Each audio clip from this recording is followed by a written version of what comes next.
On va rejoindre tout de suite Yves Poirier. Yves, on se souvient de Mme Chantal à Sainte-Marthe-sur-le-Lac. Là, elle avait été évincée d'une école après avoir été enregistrée. C'est un père de famille qui avait dénoncé le fait qu'elle criait après des enfants. Et c'était assez impressionnant à entendre.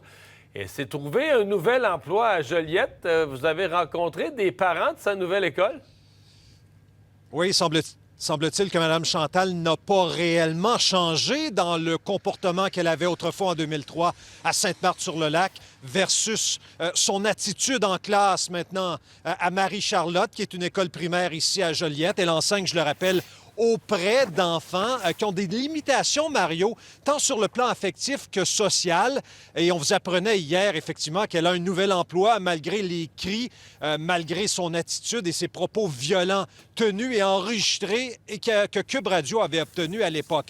Là, Mario, c'est troublant ce que je fais entendre. Ce sont des témoignages de mères de famille qui ont accepté de se confier au lendemain de notre reportage, qui ont eu des discussions franches avec leur enfant qui fréquente la classe de Mme Chantal, pas plus tard qu'hier après la diffusion de notre reportage. Et écoutez bien ce qu'elles ont à dire. Il m'a dit je la trouvais. Elle criait beaucoup, maman. OK. Tu la trouvais comment? Des fois, elle tirait les élèves par le bras. J'ai même vu un élève se faire taper la main. Puis là, j'ai dit est-ce que toi, elle t'a touché, Madame Chantal? Et il m'a dit à plusieurs fois, Madame Chantal m'a tiré par le bras pour me sortir de la classe parce que j'écoutais pas. Ou une bonne fois, il s'est fait retirer de la classe et enfermé en dehors. Attendez, vous dites que Mme Chantal a quoi, verrouillé la porte pour l'empêcher de revenir en classe? Exactement. Moi, mon fils, il a été, somme toute, je dirais épargné, mais il m'a vraiment révélé qu'elle s'acharnait sur un garçon dans sa classe régulièrement, à tous les jours, plusieurs fois par jour, qu'il m'a répété aussi à 2 reprises à quel point qu'elle était fâchée, en colère. Alors, il y a des choses qui sont ressorties, là, puis mon fils est soulagé de savoir qu'elle ne reviendra pas dans sa classe. Ouais.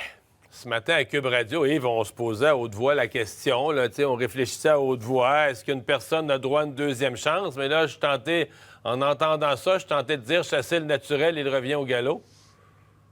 Oui, assez rapidement, effectivement. C'est ce qu'on constate à la lumière des témoignages que je viens d'obtenir ici à Joliette. Le problème, on le sait, puis on en a parlé hier, puis tu en as parlé également à Cube Radio aujourd'hui, c'est de voir que le gouvernement du Québec adopte effectivement des modifications à une loi dans le but de permettre à une commission scolaire, un centre de service scolaire, de transférer le dossier d'un enseignant vers un autre centre de service scolaire. Le problème, Mario, c'est que la loi est adoptée, mais elle n'est pas encore, les dispositions ne sont pas encore en vigueur.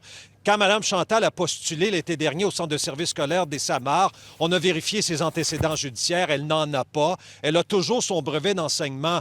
Mais le centre de service scolaire des Samars n'a pas obtenu son dossier qu'elle avait autrefois à Sainte-Marthe-sur-le-Lac. Mais là, Bernard Drainville promet que les dispositions seront en vigueur dans les prochaines semaines. Merci, Yves. Au revoir. Merci, Mario.